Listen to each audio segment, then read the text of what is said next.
is Jackie Lee. And I'm Lauren Shin.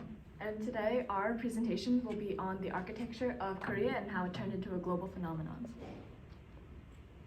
So in our presentation today, we'll be talking about the history of Korea's architecture, Korea's tourist attractions, and the effects of Korea's architecture into a global impact.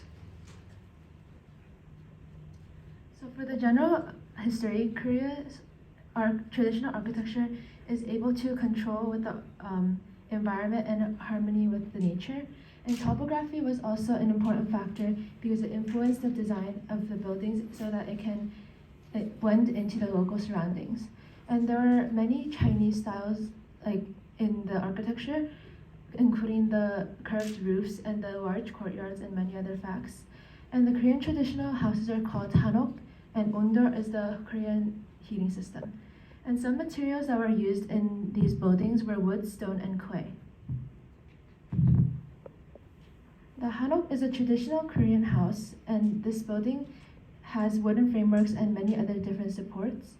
And the external walls were made out of brick, stone, and earth, and the interior walls were made out of paper. And this video is a video of the general building process.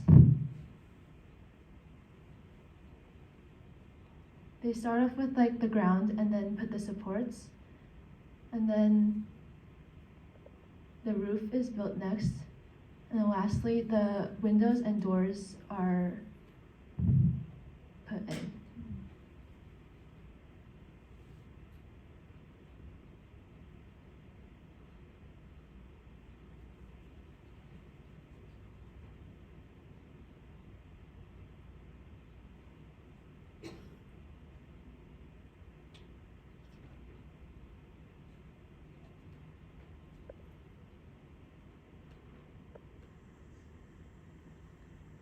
So in Korean architecture, there is something called ondol, meaning warm stone, and it is it's an underfloor heating system that uses the heat and smoke from outdoor like stove.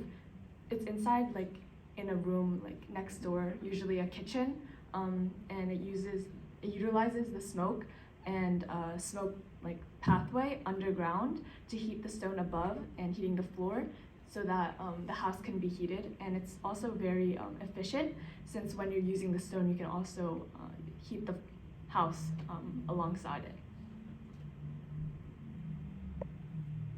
So this is a visual representation of what goes on under the floor.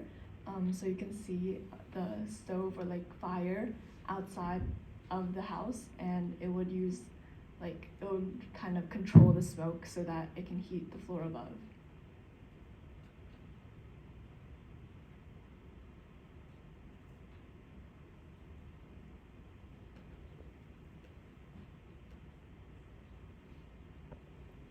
So we have a little Q&A on the past two slides for you guys. The first question is, what part of the hanok is built last?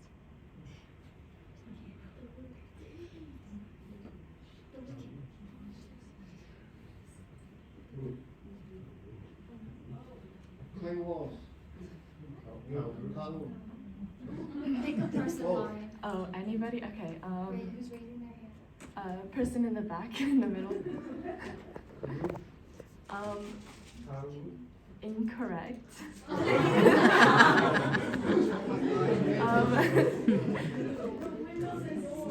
That's correct. I cannot throw the candy, so hopefully someone gives you candy. Oh.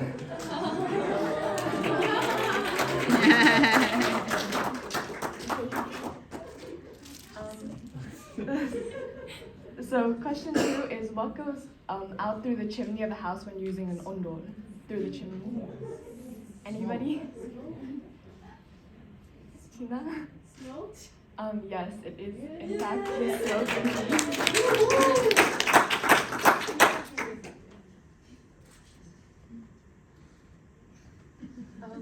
Next is the history of Korea's architecture. During the 7th to 10th century, which is the prehistoric times, Buddhist art thrived and the general cultural identity of Korea was built. And the 7th century was also a time of peace. During the 10th to 14th century, Buddhism influenced the Korean architecture, and this showed through Buddhist temples and many other places.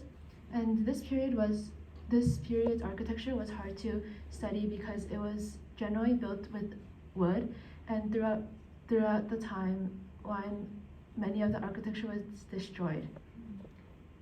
And the next century is 14th to 19th century, and this is when the Neo-Confucianism came from China to Korea. And Neo-Confucianism is the favored practicality and the harmony with the surrounding.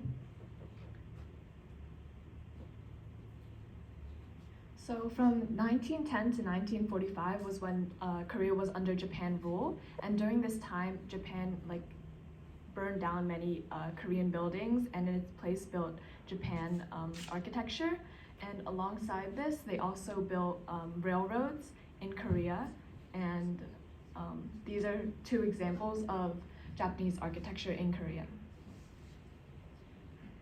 So after 1945, this is post-war, Korea for a while was not economically or power stable, and they had to build for survival and rebuilding what they lost, and so they didn't focus on architecture more, but after a while they had money, freedom, and support of the Korean government and everything to build better buildings and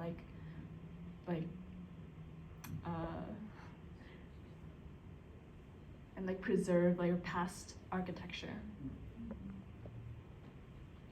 The next topic is about tourist attractions.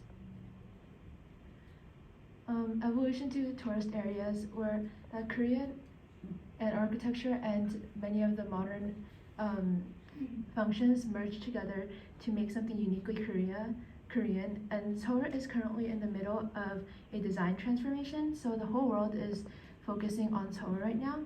And Korean tourism industry also evolved because of Hallyu, and Hallyu means Korean wave, like K-drama, K-pop, and K-food. And because of Hallyu, Korean architecture became more popular, and many people started focusing and having more interest in Korean architecture. And only a little bit of scholarly efforts were made to look into Korean architecture and this industry. Some popular tourist areas are Lotte Tower and Bukchon. The Lotte Tower is known as the Jewel of Seoul, and it's currently the tallest skyscraper in South Korea and the 5th tallest in the whole world, with 123 floors. And another popular tourist area is Bukchon, and which is known as Hanok Village. And this place is popular because many people that live there open their houses as guest houses, and many travelers and tourists like to stay there to feel the traditional Korean house and the whole surrounding. So Korea's architecture has a big global impact, and this is some ways that it did that. So one way Korean architecture was shared throughout the world is through articles, books, and other published material. So these are some earlier books, back in the 1900s, where they wrote books to and journals on what they discovered and what they saw in Korea and how what type of architecture they were creating, and some current books. Another way architecture was introduced was through international fairs, where many countries would get together and build and share their architecture and culture. So some main ones are the one in Chicago in 1893, one in Paris in 1900, and one in London in 1910. So the first Korean pavilion was in the West was built in Chicago. This was very quickly put together and not official. It was more focused on like the culture of Korea with dance, food, and like outfits more than the architecture. But they were participating in it. The first proper pavilion was built in Paris. It wasn't fully accurate. There was like Western architecture influence on it, but they did have a Korean architecture like assist in this building. So a big reason why Korean architecture became like a global phenomenon is because Korean architecture pushed boundaries and challenged ideas instead of following like basic shapes and patterns. And Korea's aesthetic was presented globally through these like international fairs. So as you know, there's Koreatowns in America, and this is another way you can like visualize and see Korea's culture and architecture. So in Koreatown, Los Angeles, there is like a very traditional like architectural building that you can like very clearly see how Korea's architecture is like, how like their style is, and in Koreatown you can like see the culture and how the buildings are very similar to the ones in Korea through like different like stores and like nightclubs and stuff, and you can see how like the architecture is fairly similar.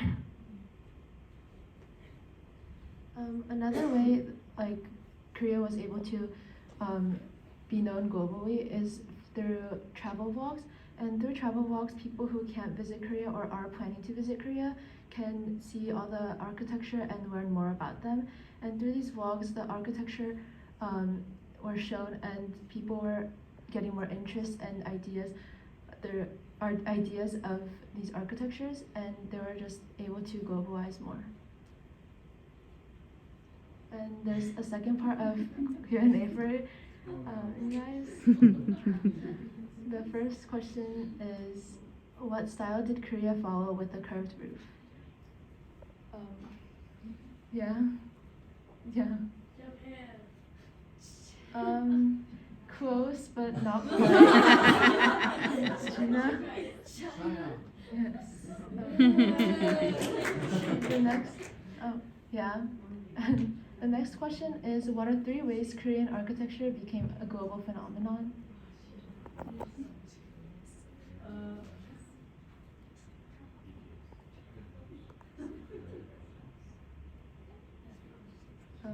Leah?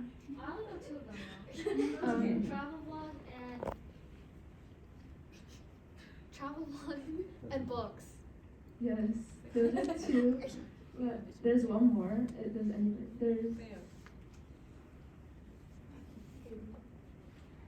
How do you? those 3 were a big part, and that's it. Wait, it is?